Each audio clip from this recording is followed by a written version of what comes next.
Dans cette vidéo, on va traiter d'un exercice très classique de train épicycloïdal double. On va s'intéresser au train épicycloïdal qui est présent dans le système Galley-Freiner. Donc le Galley-Freiner, c'est un système qui est un grand classique de la SI. C'est, pour les plus novices d'entre vous, c'est un système mécanique qui permet le ralentissement de plateaux en mouvement de translation dans des convoyeurs. Et ici, on ne va pas entrer dans les détails du fonctionnement du Galley-Freiner, mais on va tout de même s'intéresser à son train épicycloïdal. Donc on a un train épicycloïdal double à l'intérieur. Si vous n'êtes pas super à l'aise sur la notion de train épicycloïdal, vous pouvez commencer par les exercices qui sont plus simples sur ce sujet, et vous pouvez aussi voir les vidéos qui traitent du sujet et des méthodes pour établir des lois entrée-sortie que nous avons fait précédemment. L'idée, lorsque l'on a des exercices de ce genre, est d'identifier les deux trains épicycloïdaux que nous avons et d'établir respectivement des lois entrée-sortie pour pouvoir, au final, établir la loi entrée-sortie totale de notre système. Comme on a deux trains qui sont insérés, on va commencer par déterminer les organes de nos deux trains. Donc on a notre premier train qu'on va noter T1 et notre deuxième train qu'on va appeler T2. Ici, dans notre premier train, on peut identifier le satellite, et le satellite va être notre pièce 3. On peut donc en déduire notre porte-satellite qui, ici, est donc la pièce numéro 0. Dans notre train numéro 2, le satellite, on peut le voir, c'est la pièce numéro 5, et on en déduit le porte-satellite qui correspond à la pièce numéro 4. Maintenant que c'est fait, on peut déterminer nos planétaires. Dans le premier train, le premier planétaire, c'est-à-dire le premier planétaire dans la chaîne de transmission de puissance, ça va être notre pièce numéro 1. Et donc, notre deuxième planétaire, c'est-à-dire le planétaire qui est en dernier dans la chaîne de transmission de puissance, c'est la pièce 4. Pareil, dans notre cas, pour le train numéro 2, le premier planétaire, c'est la pièce 1 encore. Et le deuxième planétaire, ça va être, dans notre cas, la pièce numéro 6. Maintenant que ça c'est fait, on va commencer par s'attaquer au premier train. Ici, on va donc raisonner à porte-satellite fixé. Le porte-satellite, c'est notre pièce 0. Et si on place fictivement l'entrée sur notre pièce 1 et la sortie sur la pièce 4, alors on peut écrire par rapport au porte-satellite que la vitesse de rotation de la pièce 4 par rapport à 0, c'est-à-dire par rapport au porte-satellite, sur la vitesse de rotation de la pièce 1 par rapport au porte-satellite. Ici, on a le droit d'utiliser notre loi du nombre de dents menant sur mené. On a donc, si on suit la chaîne de transmission de puissance, Z1 qui va entraîner la rotation de Z3 par un contact intérieur, donc on n'a pas de signe négatif. Et ensuite, on a donc moins, puisqu'on a un contact extérieur, Z3 qui va entraîner la rotation de Z4. Et donc ici, les choses se simplifient et donc on obtient notre première loi entrée-sortie avec notre premier train qui va donc être égal à oméga 4 par rapport à 0 sur oméga 1 par rapport à 0 qui va être égal à moins Z1 sur Z4. Ici, ça va être la raison de notre premier train d'engrenage, de notre premier train épicycloïdal.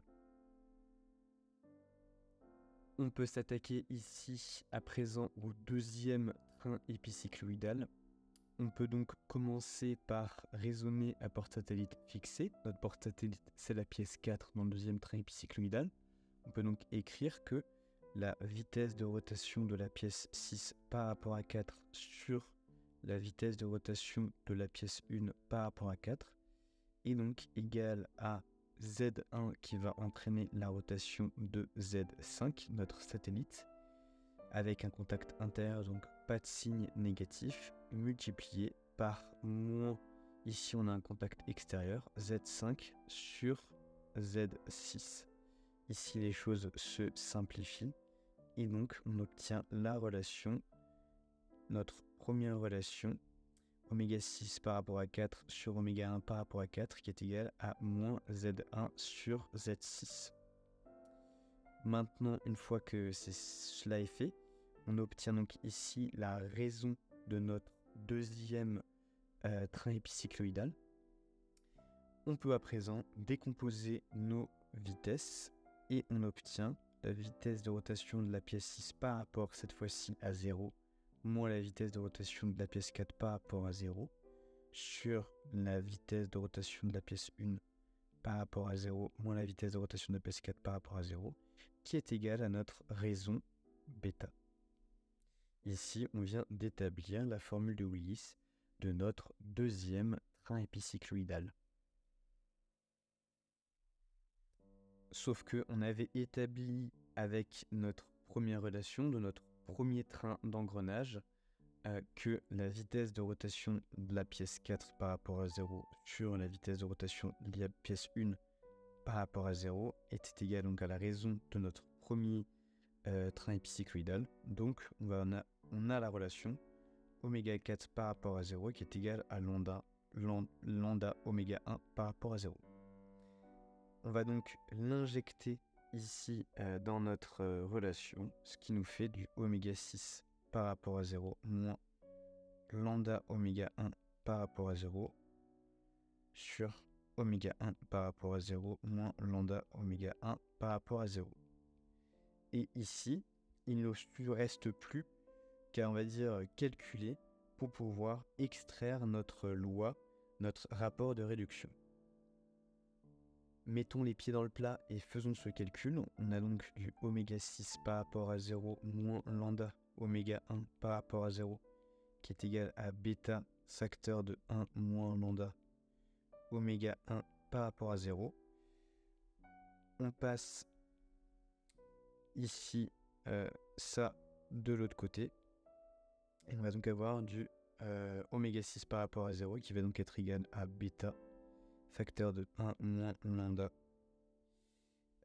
plus lambda, le tout entre parenthèses, facteur de oméga 1 par rapport à 0. Et donc, on peut passer notre oméga 1 par rapport à 0 de l'autre côté. Il va donc avoir du oméga 6 par rapport à 0 sur oméga 1 par rapport à 0 qui va donc être égal à du bêta facteur de 1 moins lambda, le tout plus lambda. Et voilà, on a donc réussi à établir l'expression littérale de notre rapport de réduction oméga 6 par rapport à 0 sur oméga 1 par rapport à 0. Donc si on résume, quand on a un train double, l'idée est d'exprimer la première relation avec notre premier train, la deuxième relation avec notre deuxième train, et on va avoir une vitesse de rotation que l'on trouvera dans les deux relations. Et donc l'idée va être donc d'injecter une des expressions qu'on trouve avec un des deux trains pour pouvoir ensuite calculer la relation totale de le rapport de réduction totale de notre train épicycloïdal double. Et lorsque nous faisons l'application numérique, on trouve que notre rapport de réduction K est environ égal à moins 23,10.